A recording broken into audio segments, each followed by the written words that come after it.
So tell me, Pip, how did being in colour come about? I've always been a colourful person, a happy person. I was born with one leg shorter than the other. I've had many challenges in my life. By wearing colour, people smile. You make them happy, they make you happy. Happiness is created. But when I started on learning about myself inwardly, I started to see colours appearing in my mind. People say, oh, well, when you meditate or you relax, you can see colour. Yeah, so through the darkness, there is colour. Beyond that, there is feelings and sensing and connection with the heart.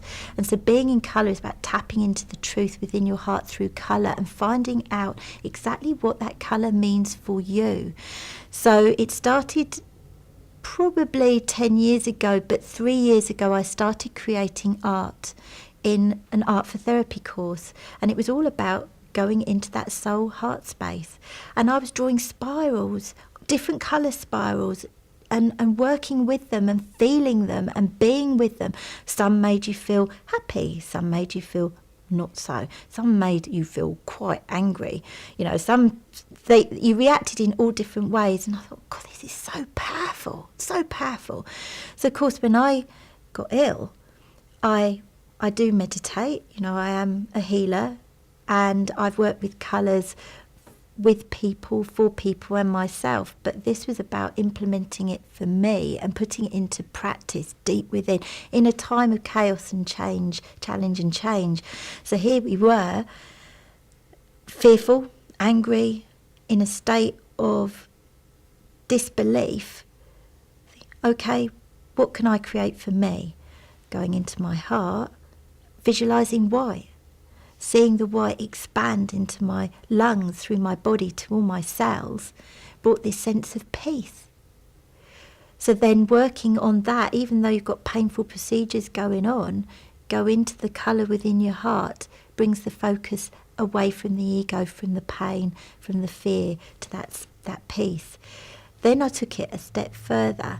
One day I was having I've had a portacath put in here, which is like a little valve that sits under the skin, and your infusion line gets plugged into it. And for some reason, it worked perfectly the week before, it wasn't working the following week.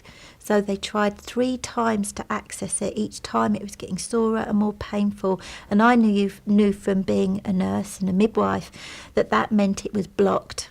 It was blocked with a clot.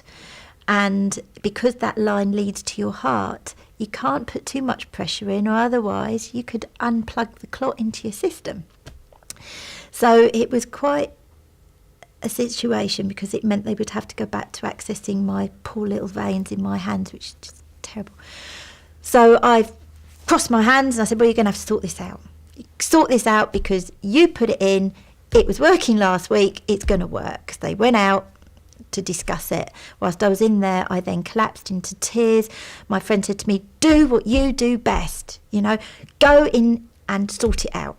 And I was like, yes, I can do it. I found that power. You need your friends at these times, you know, all support.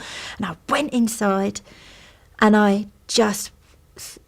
went in and I just said, Creator, assist me to make my line patent. And I saw this amazing pink light appear in my chest inside, and then it shot up the line, and I just knew the line was clear, working. So anyway, the doctors came in, and I was like, try it once more, just access it once more. No, well, it hasn't worked for 3 times, you know, we really got to just move on. Your chemo's delayed by 2 hours by now, we've got to move on. Do it once more.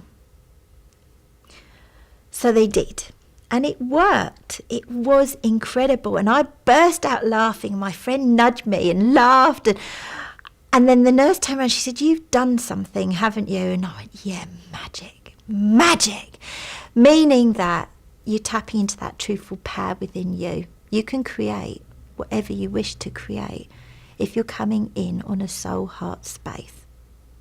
Thank you, Pip.